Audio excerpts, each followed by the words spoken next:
Innal hamdalillah nahmaduhu wa nasta'inuhu wa nastaghfiruh wa natubu ilaihi wa na'udzu billahi min syururi anfusina wa min sayyiati a'malina man yahdihillahu fala mudilla lah wa man yudlilhu fala hadiyalah. Asyhadu an la ilaha illallah wahdahu la syarika lah wa asyhadu anna Muhammadan abduhu wa rasuluhu alladzi la nabiyya wa la rasula ba'dah. Ikhwatal iman rahimani wa rahimakumullah. Kita lanjutkan pelajaran kita. Di pertemuan sebelumnya kita masuk ke surah Al-Kautsar, tafsir dari surah Al-Kautsar. Allah Subhanahu wa taala berfirman, Bismillahirrahmanirrahim, Inna a'tainakal kautsar. Sesungguhnya kami telah memberikan kepada engkau wahai Muhammad, yaitu Al-Kautsar. Al-Kautsar maknanya adalah kebaikan yang banyak.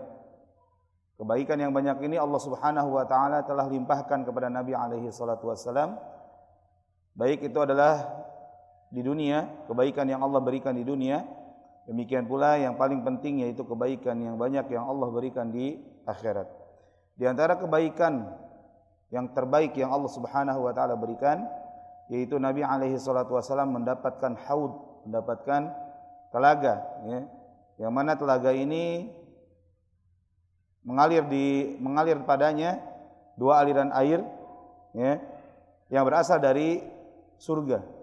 Berasal dari surga, yang mana disebutkan dalam hadis bahwasanya airnya itu lebih putih daripada susu, ya, dan lebih nikmat, lebih manis rasanya daripada madu, dan memiliki wangi yang sangat wangi, lebih wangi daripada kasturi. Ini menggambarkan betapa indahnya, betapa nikmatnya dari segala sisi, ya, dari segala sisi, ya, haudnya Nabi, telaganya Nabi alaihi salatu wassalam, ya, Allah limpahkan kepada beliau, ya, dari segala sisi semuanya sempurna, semuanya bagus. Dari segi rasa, ya, memiliki rasa yang sangat nikmat. Dari sisi warna, maka memiliki warna yang sangat indah, yang sangat bagus. Dan juga dari segi bau, dia memiliki bau yang sangat wangi, ya, yang sangat wangi. Demikian pula, ya, gelas-gelas aniyah atau bejana yang digunakan untuk menciduk air dari telaga tersebut pun Allah Subhanahu wa taala berikan betapa indah, begitu indah, bertaburan seperti banyaknya bintang. Bertaburan indah seperti indahnya kelap-kelip bintang di atas langit, sangat-sangat luar biasa sekali, ya. Yang tidak terbayang, tidak bisa terbayang oleh, ya, hati kita yang sempit hari ini di dunia ini, ya. Tapi kelak insyaallah mudah-mudahan kita termasuk orang-orang yang akan mereguk air dari telaganya Nabi alaihi salatu wassalam. Kemudian, ya, di ayat yang selanjutnya atau dalam ayat ini, ayat pertama ini Allah Subhanahu wa taala menekankan kepada Nabi alaihi salatu wassalam bahwasanya Allah telah memberikan kenikmatan yang banyak. Dan kelak di akhirat pun Allah Subhanahu wa taala memberikan kenikmatan yang banyak, ya. Yang mana, ya, Allah Subhanahu wa taala ini memberikan kenikmatan kepada Nabi baik berupa nikmah maupun berupa minnah. Apa itu nikmah dan apa itu minnah? Kalau dia dipisahkan dua lafaz ini, maka maknanya ini memiliki makna yang sama. Nikmah itu minnah, minnah itu nikmah. Nikmah nun ain mim ta marbutah. Minnah mim nun bertasydid dan ta marbutah, ya. Minnah dan nikmah. Dua-duanya sama maknanya kenikmatan, kebaikan, al-ihsan, ya. Maknanya sama, al-atiyah, pemberian, al-hibah. Apa yang membedakan ketika digabungkan, ketika kita ingin membedakan apa sih bedanya nikmah dengan minnah? Maka kalau nikmah ini lafaznya atau maknanya umum, kenikmatan, kebaikan secara umum, ya, baik duniawi maupun ukhrawi. Akan tetapi minnah ini sifatnya khusus, yaitu sifatnya ukhrawi, ya, sifatnya ukhrawi atau sifatnya kebaikan berupa kebaikan-kebaikan agama, sisi agama. Jadi kalau mobil mewah itu adalah nikmat. Dan Allah berikan bukan hanya kepada orang-orang yang Allah cintai saja. Mobil mewah, rumah mewah tidak Allah berikan kepada, ya, hamba-hamba pilihan saja. Allah berikan kepada semua yang Allah kehendaki. Orang-orang yang Allah kehendaki maka mereka diberikan kenikmatan-kenikmatan duniawi tersebut.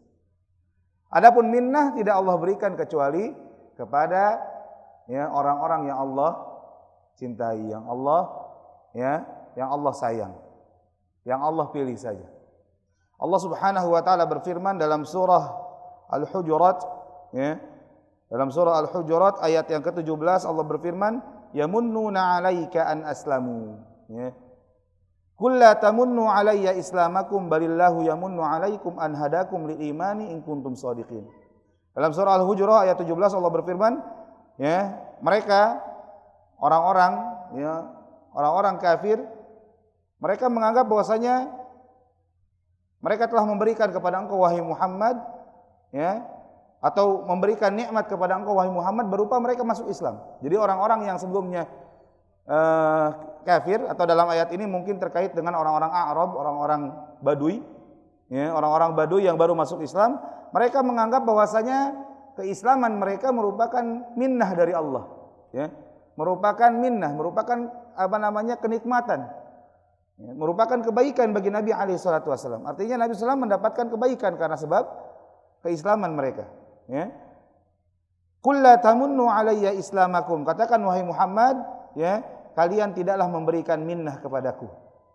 Memberikan minnah kepadaku karena kalian Islam, karena kalian masuk Islam. Balillahu yamunnu 'alaikum an hadakum lil iman. Akan tetapi Allah lah yang telah memberikan minnah kepada kamu, kepada kalian, dengan cara memberikan hidayah kepada kalian untuk beriman kepada Allah. In kuntum shadiqin, jikalau kalian orang-orang yang jujur dalam keimanan. Dalam ayat yang mulia ini, dalam surah Al-Hujurat ayat 17 ini, Allah menyebutkan bahwasanya minnahnya Allah, pemberian Allah yang sifatnya khusus, yaitu berupa hidayah. Hidayah Allah Subhanahu wa taala Allah berikan tidak kepada sembarang orang. Allah tidak memberikan hidayahnya kepada sembarang orang. Yang mana hidayah ini kata Syekh Fauzan itu al-hidayah hidayatan. Nau'an. Al-hidayah itu ada dua macam. Ini disebutkan oleh Syekh Fauzan sering di beberapa tempat ketika beliau menjelaskan tentang hidayah. Di antaranya ketika beliau menyebutkan atau menjelaskan di awal-awal kitab syarah Aqidah Wasithiyah. Dalam Aqidah Wasithiyah, Syekh Fauzan menyebutkan bahwasanya al-hidayatu nau'an. Hidayah itu ada dua macam. Dalam ayat yang tadi, dalam surah Al-Hujurat ayat 17 Allah berfirman, balillahu yamunnu 'alaikum an hadakum lil iman. Bahkan Allah lah yang memberikan minnah kepada kamu. Tadi apa minnah itu? Kenikmatan yang khusus. Apa berupa apa kenikmatan yang khusus tersebut? Yaitu berupa hidayah untuk beriman. Kalau iman kalian benar-benar jujur. Kalau iman kalian benar-benar jujur, berarti memang itu hidayah dari Allah. Kata Allah seperti itu. Tapi kalau imannya tidak jujur, berarti artinya dia tidak mendapatkan hidayah hakikatnya. Dia hanya menampakkan keimanan, tapi hatinya masih kafir. Sifatnya orang munafikun. Orang-orang munafikun mereka bukan beriman. Tidak beriman, tidak mendapatkan hidayah dari Allah, tidak mendapatkan minah dari Allah. Mereka hanya berpura-pura Islam. Hanya menampakkan keislaman dengan lidahnya, dengan tindak tanduknya, tapi hatinya sangat-sangat benci kepada Islam. Dan orang tersebut tidak mendapatkan hidayah dari Allah. Tadi kata Syekh Fauzan hafizahullah ta'ala, al-hidayatu nau'an. Al-hidayah itu ada dua macam. Yang pertama hidayatud dilalati wal irsyad. Yang pertama hidayah berupa dilalah, penjelasan, dalil, dan juga pengarahan. Yang mana hidayah ini bisa diberikan baik oleh Allah Subhanahu wa taala berupa petunjuk, berupa diturunkannya Al-Qur'an, berupa diutusnya para nabi ke tengah-tengah manusia. Itu hidayah yang pertama. Allah jelaskan, Allah tidak akan mengazab suatu kaum sampai Allah turunkan kepada mereka Alkitab, wahyu, dan Allah turunkan, Allah utus kepada mereka seorang rasul. Itu bentuk hidayah dari Allah, hidayah yang pertama. Hidayatu ad-dilalati wal irsyad. Termasuk juga orang lain, manusia secara umum, Nabi SAW, para nabi dan rasul, Nabi Muhammad SAW, dan juga manusia seluruhnya bisa memberikan hidayah. Hidayah apa ini? Hidayah yang pertama. Hidayah yang pertama. Adapun macam hidayah yang kedua kata Syekh Fauzan yaitu hidayah at-taufiq wal ilham. Hidayah taufik dan ilham, bimbingan ya dari Allah Subhanahu wa taala ya, sehingga seorang yang mendapatkan hidayah pertama, mendapatkan dalil, mendapatkan ilmu, dia amalkan, dia ikuti hidayah yang pertama tadi. Ya. Karena banyak orang yang memiliki ilmu, tahu ilmu, tahu dalil, tapi dia nggak amalkan dalil dan ilmu tersebut. Kenapa? Karena dia kemungkinan tidak mendapatkan hidayah yang kedua. Ya. Maka kita dituntut oleh Allah Subhanahu wa taala dan Rasulnya untuk senantiasa minta hidayah tersebut. Ya, buktinya kita membaca permintaan hidayah tersebut, baik hidayah pertama maupun hidayah kedua dalam salat-salat kita. Ya, kita baca ihdinas siratal mustaqim. Ya, wahai Allah, berikanlah kami hidayah kepada jalan yang lurus dalam surah Al-Fatihah. Setidaknya 17 kali kita baca meminta kepada Allah untuk diberikan hidayah, baik hidayah ilmu maupun hidayah taufik. Karena nggak mungkin seorang dapat hidayah taufik tanpa hidayah ilmu. Ya. Ada orang tahu-tahu beriman tanpa tahu apa yang dia imani, nggak mungkin. Maka imannya itu pasti dusta. Ya. Maka kita minta kepada Allah hidayah ilmu untuk menghilangkan kebodohan dari diri kita dan hidayah amal untuk mengamalkan ilmu yang diberikan oleh Allah Subhanahu wa taala. Nah, jadi minnahnya Allah Subhanahu wa taala yang Allah berikan kepada Nabi alaihi salatu wasallam begitu banyak sekali, ya, begitu banyak sekali. Oleh karena itu, karena banyaknya nikmat, banyaknya minnah yang Allah limpahkan kepada Nabi alaihi salatu wasallam, maka Allah berfirman, "Fashalli li rabbika wanhar." Maka salatlah wahai Muhammad, salatlah engkau kepada Rabbmu, wanhar, dan menyembelihlah. Ya. Syukran lillahi ala hadhihi ni'matil azimah, sebagai bentuk syukur kepada Allah terhadap nikmat-nikmat yang agung ini. Antusalli wa tanhara lillah azza wa jal. Ya, hendaklah engkau salat dan menyembelih. Para ulama menjelaskan salah satu tafsir fasalli li rabbika wanhar ini ya, perintah untuk melaksanakan salat, baik salat secara umum maupun secara khusus, yaitu salat Idul Adha. Ya, ini salah satu dalil yang mensyariatkan, memerintahkan kita untuk melaksanakan salat Idul Adha, karena salat ini dikaitkan dengan nahar, dengan menyembelih hewan sembelihan, hewan kurban. Ya. Wal muradu bis salati huna jami'us salawat, dan yang dimaksud dengan salat di sini kata Syekh Utsaimin adalah semua salat secara umum. Ya. Wa awwalu ma yadkhulu fiha as-salatul maqrunatu bin nahar wa hiya salatu Idul Adha. Ya. Dan salat yang paling utama yang disebutkan adalah salat yang terkait dengan nahar ini. Tadi kita sebutkan, yaitu salat Idul Adha. Akan tetapi ayat ini mencakup salat secara umum. Jadi kita katakan fasalli li rabbika, maknanya adalah maka salatlah engkau kepada Rabbmu, ya. Yang mana salatnya ini ada dua macam, yaitu salat yang umum maupun salat yang khusus. Salat yang umum salat 5 waktu secara umum. Termasuk juga salat-salat sunnah secara umum. Dan di antara salat-salat yang khusus, salat yang umum itu ada salat yang khusus, yaitu salat yang terkait dengan ya an-nahar, ya, yaitu apa? Menyembelih, yaitu salat Idul Adha. Makanya hari Idul Adha disebut juga Yaumun Nahri, hari menyembelih. Ya.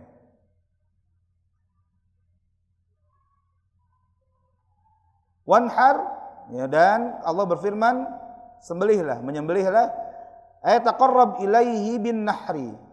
Maksudnya adalah dekatkan dirimu kepada Allah dengan menyembelih kurban. Ya. Wan nahru yakhtassu bil ibil. Ya, akan tetapi lafaz ini atau dalam ayat yang mulia ini Allah menggunakan lafaz an-nahar. An-nahar ini menyembelih tapi khusus untuk apa? Unta. Kenapa dibedakan? Karena caranya beda. Ya. Kalau hewan yang biasa kita sembelih, sapi, kambing, domba gitu ya, itu nyembelihnya di bagian leher bagian atas. Ya. Disebut dengan az-zabhu. Dalam bahasa Arab namanya az-zabhu, zabah. Da, ba, dan ha. Adapun unta, dia nggak bisa ditidurkan seperti kambing. Tidak bisa ditidurkan seperti kambing atau sapi. Maka disembelihnya di bagian leher bagian bawah atau yang disebut dengan nahar. Ya. Disebut dengan nahar ini. Jadi ditusuk di bagian leher bagian bawahnya, ditusuk atau disayat bagian leher bawahnya. Sambil dalam keadaan berdiri. Maka antum mungkin sering lihat video-video ya, atau mungkin yang pernah haji di sana, yang pernah umroh pernah mungkin melihat bagaimana prosesi penyembelihan ya nahar ini, ya, penyembelihan unta ini. Nah, ayat yang mulia ini menggunakan lafaz nahar. Wan nahru yahtassu bil ibil, kata Syekh Utsaimin. Nahar ini khusus untuk unta. Wadzabhu lil baqari wal ghanam, dan adapun zabah menyembelih ya, maka ini khusus untuk sapi dan kambing. Lakinnahu dzakaran nahar. Akan tetapi dalam ayat yang mulia ini Allah menggunakan lafaz nahar, enggak fadzbah. Bukan fasholli li rabbika wadzbah, enggak. Tapi Allah memerintahkan fasholli li rabbika wanhar, ya. Kenapa kok pakai nahar ini? Wan nahru li'annal ibil anfa' min ghairiha bin nisbati lil masakin. Kenapa? Karena ibil menyembelih hewan berupa unta ini lebih bermanfaat bagi orang-orang miskin dibanding dengan hewan-hewan kurban yang lain. Ya. Maka semakin banyak memberikan manfaat kepada orang lain, maka hewan kurban tersebut semakin lebih afdol, lebih utama. Dari satu sisi, ya. Jadi kalau dari hasil sembelihannya, maka sapi lebih utama daripada kambing. Kenapa? Karena sapi lebih banyak manfaatnya, lebih besar manfaatnya daripada kambing. Yang pertama, orang Indonesia banyak yang nggak suka kambing, ya, atau nggak boleh kambing. Suka sih tapi nggak boleh, ya. Darah tinggi. Ya. Jadi dari manfaat maka sapi bisa lebih afdol daripada kambing. Tapi dari sisi keutamaan menyembelih, maka kambing kata para ulama lebih utama. Ya. Kenapa? Karena hakikatnya dari sisi penyembelihan, mengalirkan darah hewan kurban itu lebih utama kambing. Karena apa? Satu ekor kambing untuk satu orang. Jadi setiap orang bisa menyembelih, bisa mengalirkan darah hewan kurbannya.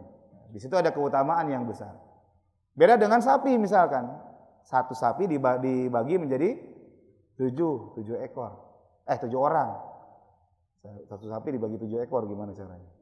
Satu sapi dibagi 7 orang. 7 orang patungan untuk beli satu ekor sapi.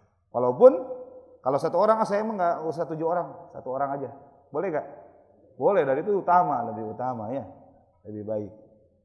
Ya, demikian pula unta 1 ekor dibagi berapa? 7 atau 10. Jadi boleh 7, boleh 10. Ya. Itu unta. Walihada, oleh karena itu lihat hebatnya Nabi alaihi salatu wasallam. Ahda an-Nabi sallallahu alaihi wasallam fi hajjatil wada mi'ata ba'irin. Masyaallah, ya. Oleh karena itu Nabi sallallahu menyembelih unta ketika haji wada, haji terakhirnya yang dilakukan oleh Nabi alaihi salatu wasallam, karena setelah itu tidak ada lagi haji yang dilaksanakan oleh Nabi, yaitu sebanyak 100 ekor unta. Ya, 100 ekor unta. Unta itu hewan yang mahal, ya. Hewan yang sangat mahal.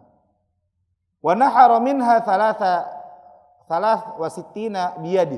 Dan beliau SAW menyembelih 63 ekor dengan tangannya sendiri. Masya Allah, ya. Saya 1 ekor aja nggak berani. Saya 1 ekor aja sampai sekarang belum pernah nyoba nyembelih. Ya. Dulu waktu di Mahat pernah kita mau nyembelih burung merpati sampai nggak berani. Itu burung merpati, itu genggaman gitu ya. Belum tega ya. Apalagi ini Nabi SAW 63 ekor unta yang beliau keluarkan dari harta beliau sendiri, ya, dengan tangan beliau. Wa a'ta Ali bin Abi Thalib radhiyallahu anhu al-baqiya fanaharaha, dan sisanya dari 100 ekor unta berarti berapa? 37 ekor lagi dilanjutkan oleh Ali bin Abi Thalib, dan Ali lah yang menyembelih sisanya. Fa akhadhaha wa ju'ilat fi qidrin fatabakhaha fa akala min lahmiha wa syariba min maraqiha. Maka Nabi SAW mengambil sebagian dagingnya, kemudian dimasukkan ke dalam panci, ke dalam dandang begitu ya. Kemudian Nabi SAW memasak sebagian daging unta tersebut, kemudian beliau memakan daging untanya, ya, memakan daging sembelihannya, kemudian meminum dari maroknya, dari kuahnya. Ya, dari sini bisa kita ambil kesimpulan bahwasanya disunnahkan mengambil bagian hewan yang kita kurbankan. Ya. Kita punya hak untuk mengambil hewan bagian dari hewan kurban. Kalau misalkan kita titip ke panitia misalkan, maka kita punya hak untuk minta bagian kita, karena di situ ada bagian kita. Ya. Jangan misalkan kita jadi panitia malah ngedumel, ini udah nitip kambing kecil begitu, dimintanya pahanya lagi. Terkadang begitu ikhwan ya, terkadang begitu. Ada memang sebagian orang, sebagian panitia begitu. Dumel, enggak paham memang bagiannya. Memang ada bagiannya, ada haknya dia, ya. Artinya kalau misalkan istilahnya udah saya ambil semua, ente cuman minta tolong saya untuk sembelihkan, saya minta tolong sembelihkan. Saya ambil semua, saya bagi-bagikan sendiri, misalkan begitu, enggak masalah. Ya, enggak masalah. Jadi jangan ngedumel. Kita bantu orang itu dapat pahala insyaallah ya. Walaupun dagingnya dapat cuman 3 karung. Ya. Wa amara bis sadaqati hatta bijilaliha wa juludiha. Ya. Dan Nabi SAW memerintahkan untuk menyedekahkan sebagiannya bahkan sampai ke kulit-kulitnya. Jadi kulitnya pun disunnahkan, diperintahkan untuk disedekahkan, bukan dijual. Ya, bukan dijual. Karena sebagian kan begitu ya. Saya dulu di Bandung sempat jadi panitia beberapa kali. Itu yang datang minta beli, ya, mau beli dengan harga yang lumayan gitu ya. Beli kulit sapi, kulit kambing. Apalagi kalau kulit kambingnya itu nyisit, ngelepasin kulitnya itu, ngulitinya bagus gitu ya. Bersih. Enggak ada tersisa daging dan enggak ada sobek. Oh, itu lumayan ya, buat panitia. Jadi, ya disunahkan untuk disedekahkan bahkan sampai kulitnya. Jangan dijual, enggak boleh dijual, ya. Ini sesuai dengan hadis riwayat Bukhari dan juga Imam Muslim dalam sahih keduanya. Alaihi salatu wassalam. Wal amru fil ayah amrun lahu walil ummah. Dan perintah dalam ayat yang mulia ini, fasalli li rabbika wanhar, maka salatlah engkau kepada Rabbmu dan menyembelihlah hewan kurban. Ini adalah perintah yang Allah perintahkan kepada beliau dan kepada para umatnya. Jadi perintahnya ini bukan hanya khusus kepada Nabi SAW. Atau mungkin misalkan ada orang yang menyatakan kiasan saja, khusus bagi umatnya, bukan kepada Nabi. Tidak. Nabi SAW pun walaupun beliau Nabi, walaupun beliau orang yang diutus oleh Allah Subhanahu Wa Taala, walaupun beliau yang menyampaikan risalah kepada kita, tapi beliau sampai akhir hayat terus beribadah kepada Allah. Terus mukallaf, terus dibebani beban syariat seperti umatnya. Maka dusta ketika ada orang yang tiba-tiba bilang saya sudah levelnya level tinggi, makomnya sudah makom tinggi, saya udah nggak wajib untuk sholat, saya udah nggak wajib untuk puasa. Kalau kamu yang masih bawah, masih kelas teri, saya udah kelas kakap, gitu ya. Saya udah nggak wajib lagi untuk sholat. Ada nggak begitu? Ada di kalangan sufi, ya.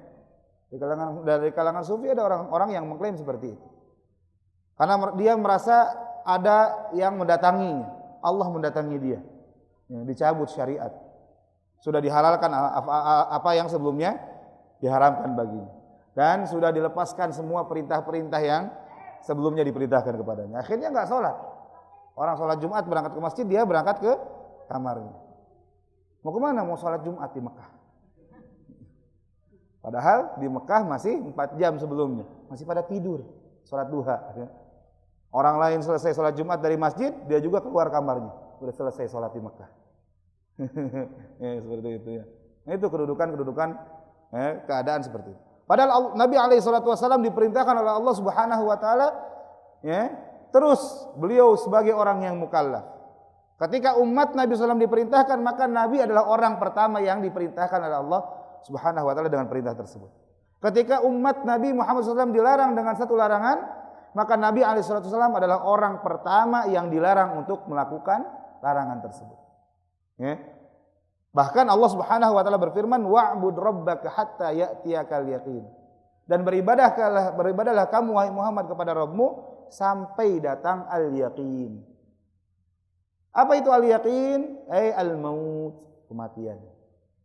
Ya. Ada orang yang salah paham dengan ayat ini. Oh, saya sudah yakin sekarang. Jadi udah enggak diwajibkan untuk ibadah lagi gitu ya. Wa'bud rabbaka hatta ya'tiyakal yaqin, dan ibadahlah kamu kepada Rabbmu sampai ya datang keyakinan. Saya sekarang udah yakin sudah. Udah ibadahnya udah salatnya dengan hati. Ya, salatnya dengan hati lagi. Buat apa salat fisik itu udah enggak udah enggak level. Salat itu sudah salat hati. Hijabnya pun bukan hijab fisik lagi, hijab hati. Seperti itu ya. Nabi SAW diperintahkan oleh Allah Subhanahu wa taala. Seperti halnya umatnya pun diperintahkan ya.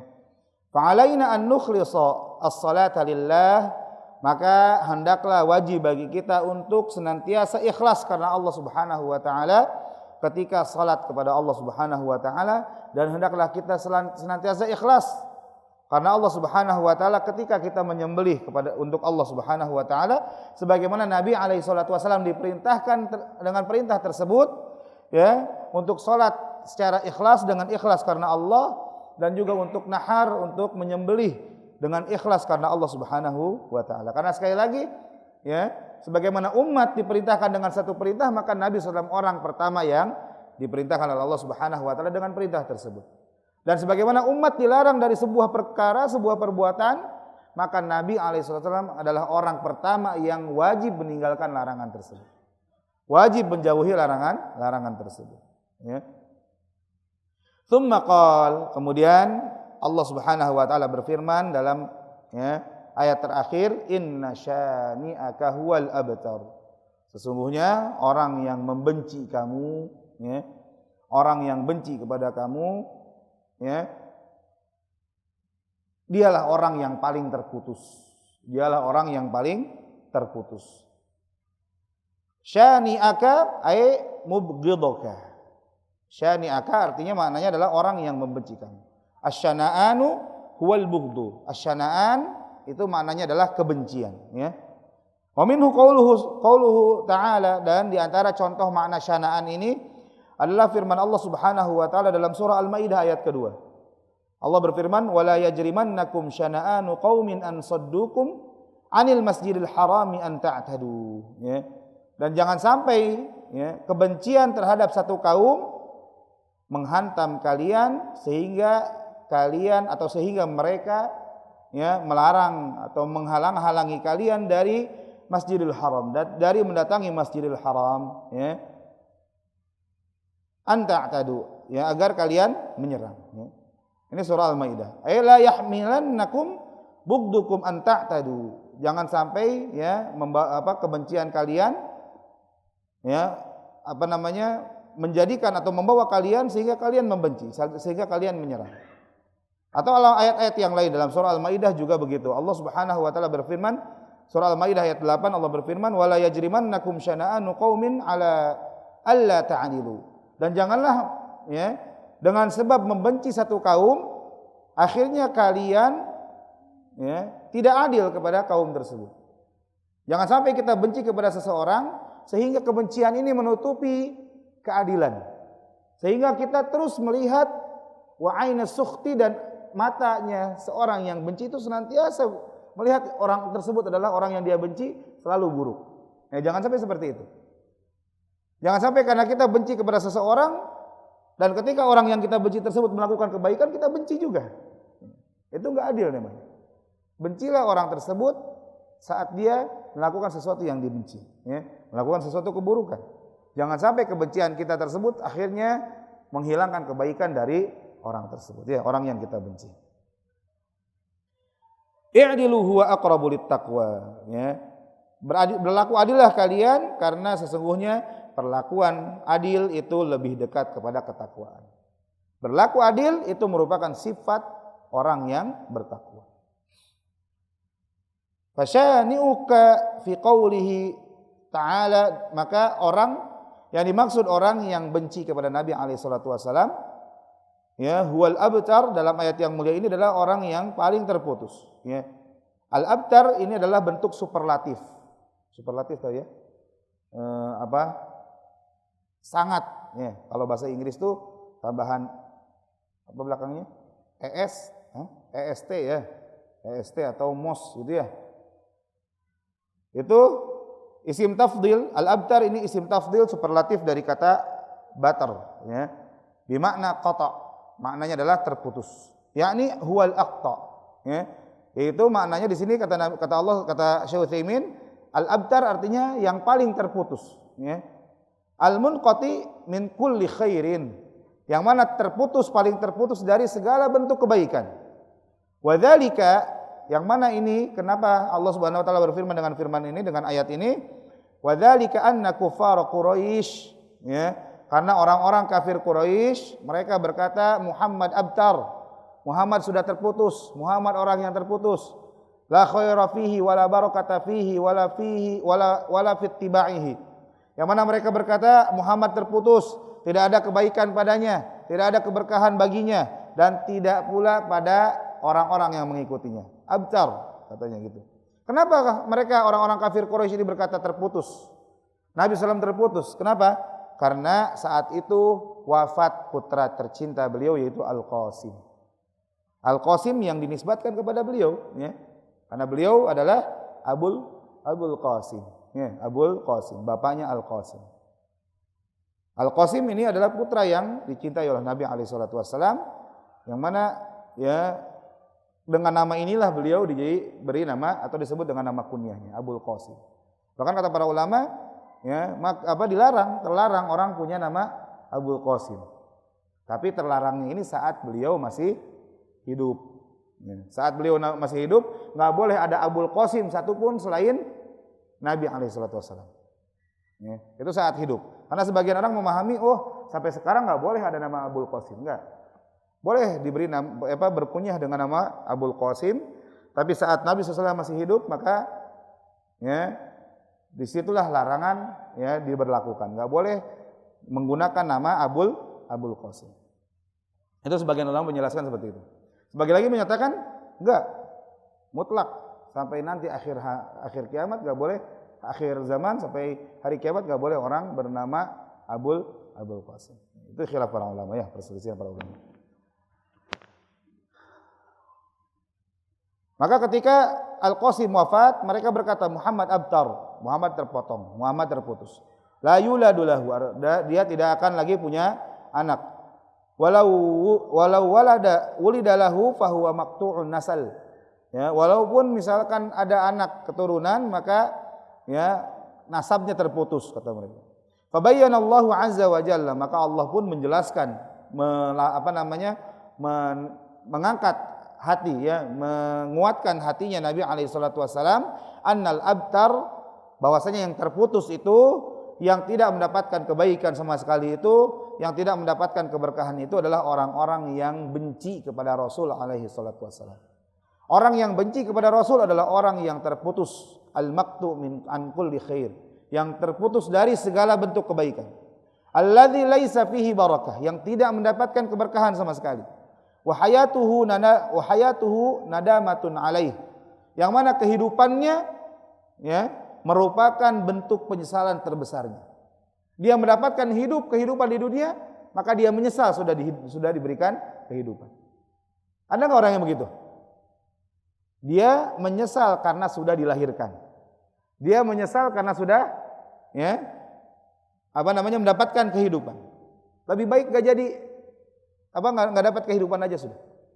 Ada nggak orang begitu? Ada orang-orang kafir. Kapan? Nanti di akhirat. Ketika mereka melihat azab, maka mereka berkata seperti itu.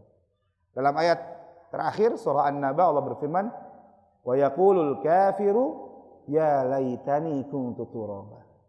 Orang-orang kafir berkata, duhai seandainya aku sudah rata saja sudah menjadi tanah. Ya, mereka mengandai-andai dengan perandaian atau andai-andai yang tidak mungkin, tidak masuk akal. Ya. Mereka berandai-andai bahwasanya sudah yang rata aja sudah dengan tanah. Artinya enggak punya kehidupan, enggak usah dihidupkan. Buat apa hidup di dunia? Ternyata saya dapatnya begini, begitu orang kafir begitu. Merasa menyesal. Ya, ketika melihat azab di depan mata mereka, ya, minta dibunuh oleh Allah enggak dikabulkan, ya. Ya Malikul liyaqdi alaina rabbuk. Wahai Malik, orang-orang kafir, orang-orang penghuni neraka bilang kepada Malik, kepada penjaga neraka, wahai Malik, mintakan kepada Rabbmu, hendaklah Rabbmu itu bunuh kami saja sudah. Ya, bunuh kami. Saking mengerikannya siksa yang mereka dapatkan di neraka. Ya. Maka sekali lagi jangan sampai kita minta udah nggak apa-apa. Orang Muslim kan kata Rasulullah masuk ke dalam surga semua, walaupun nanti ditransit dulu ke neraka. Nggak apa-apa saya transit dulu ke neraka. Yang penting nanti masuk surga, jangan. Ya. Karena saya banyak dosa. Saya susah taubatnya. Taubat sambel. Ya. Taubat sambel. Paham taubat sambel ya? Tobat, kepedesan, sakit perut. Tapi besoknya lihat sambal tetap aja dicolek. Gitu. Ada orang yang begitu ya. Ada orang yang begitu. Gak usah liatin anak. Ya gitu ya. Ya.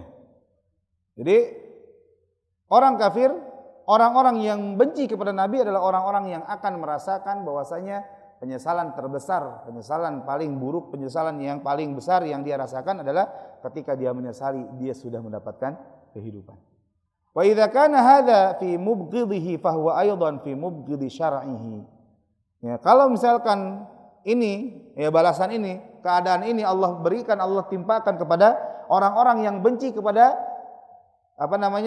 sosok Nabi alaihi salatu wasallam, benci kepada pribadinya Nabi, demikian pula kebencian ini pun atau keadaan ini pun diberikan, ditimpakan oleh Allah kepada orang-orang yang benci kepada syariat Allah, kepada syariat Nabi alaihi salatu wasallam.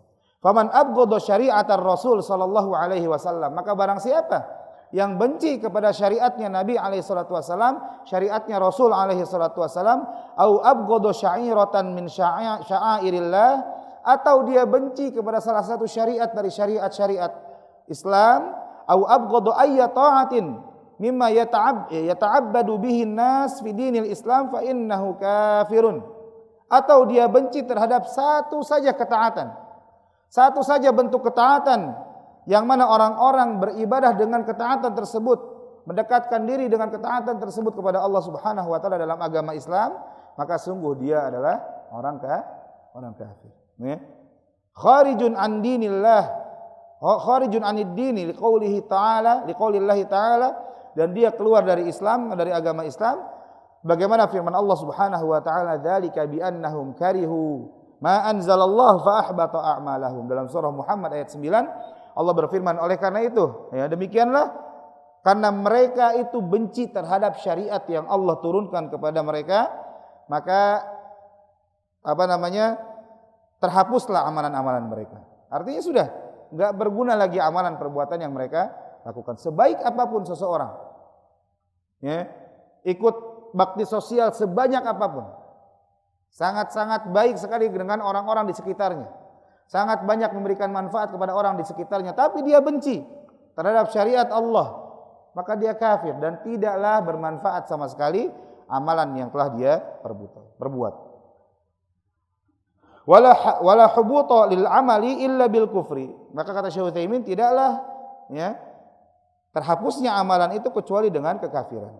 Faman kariha fardhus shalawati fahuwa kafirun walau shalla.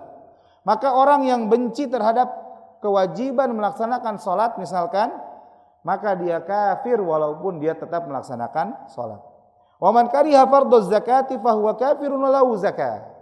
Dan ya, barang siapa yang benci terhadap kewajiban menunaikan zakat, maka dia kafir walaupun dia tetap menunaikan zakat. Ya. Lakin man istathqalaha ma'a adamil karahati fahada fihi khoslatun min khisalin nifaq lakinnaha la yakfur. Akan tetapi kalau ada orang yang merasa keberatan, dengar azan berat banget, ya. Dengar azan Allahu Akbar baru azan. Terus tahu-tahu dari masjid, biasanya kan masjid iqomahnya di menggunakan speaker luar. Allahu Akbar baru iqomah. Ya. Imamnya dikeluarkan suaranya, alhamdulillahirabbil alamin, baru alhamdulillah. Terus sampai begitu. Baru udah mau dekat-dekat ruku baru lari dia, ya, ngibrit karena biar dapat 1 rakaat. Lumayan itu, menunggu sebentar. Ya. Jadi kalau misalkan ada orang merasa berat dengan salah satu syariat Allah, berat tapi nggak sampai benci. Aduh, sholat lagi gitu ya. Baru juga azan maghrib, udah azan isya lagi. Terus seperti itu. Baru juga azan zuhur tadi perasaan, ini udah asar lagi. Merasa berat sekali dengan sholatnya. Padahal Nabi SAW sangat-sangat menunggu waktu sholat. Apa yang kita lakukan di luar sholat itu adalah aktivitas yang kita lakukan untuk menunggu sholat berikutnya. Itu seharusnya. Ya. Aktivitas yang kita lakukan itu adalah aktivitas untuk menunggu sholat berikutnya. Bukan sholat itu untuk selingan. Bukan sholat itu untuk selingan aktivitas kita. Lagi kerja, aktivitas udah azan, sholat. Bukan. Tapi kerjanya kita itu untuk menunggu azan. Ya. Makanya Nabi SAW sangat-sangat bergembira ketika datang waktu sholat. Sangat-sangat menikmati saat-saat beliau bermunajat, berdiri, ruku, sujud di hadapan Allah Subhanahu wa taala. Bandingkan dengan kualitas salat kita, ya ikhwan. Nabi alaihi salatu wasallam bersabda, "Ya Bilal, arihna bis shalah." Wahai Bilal, istirahatkan kami dengan salat.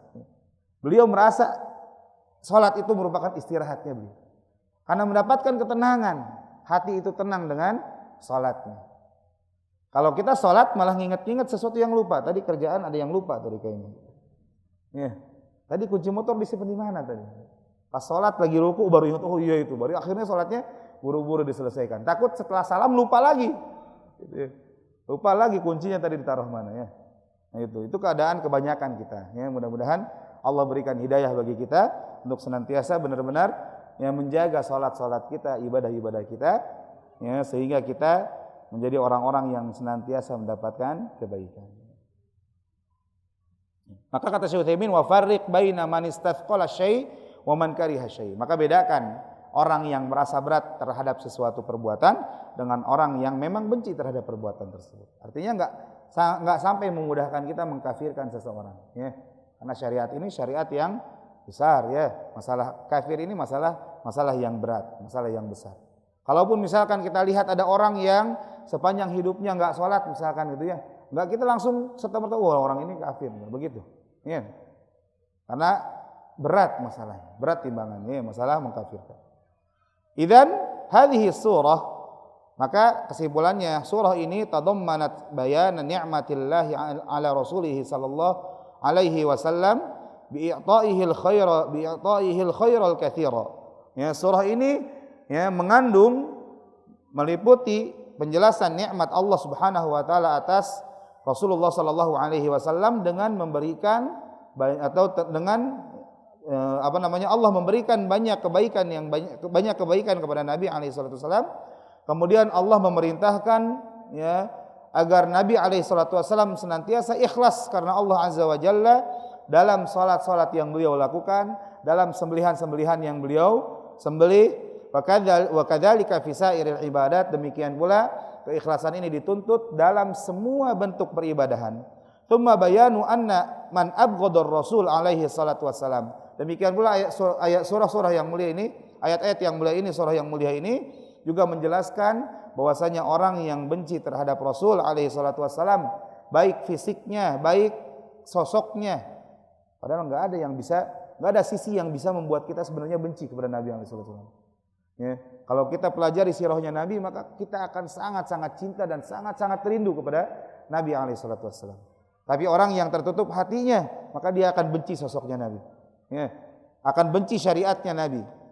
Ya, maka orang tersebut yang benci kepada Nabi atau benci kepada syariat Nabi, salah satu syariat Nabi, salah satu syiar Islam, maka dialah orang yang aqta', dialah orang yang abtar, dialah orang yang tidak mendapatkan kebaikan sama sekali, tidak mendapatkan barakah sama sekali. Nas'alullahal afiyata wassalamah. Kita mohon kepada Allah untuk Allah melimpahkan kepada kita keselamatan dan kesehatan.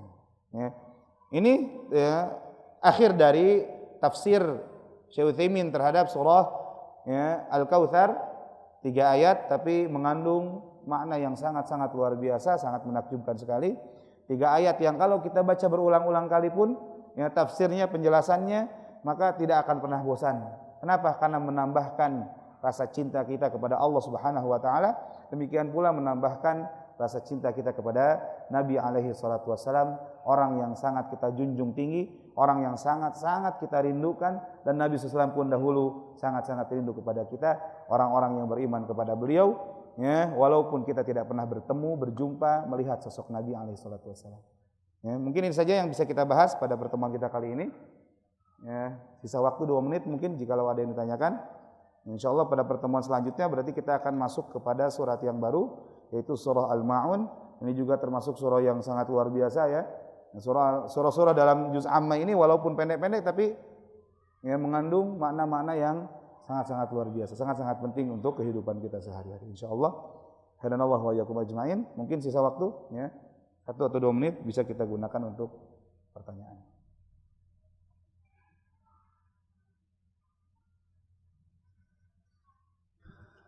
Ada yang tanyakan?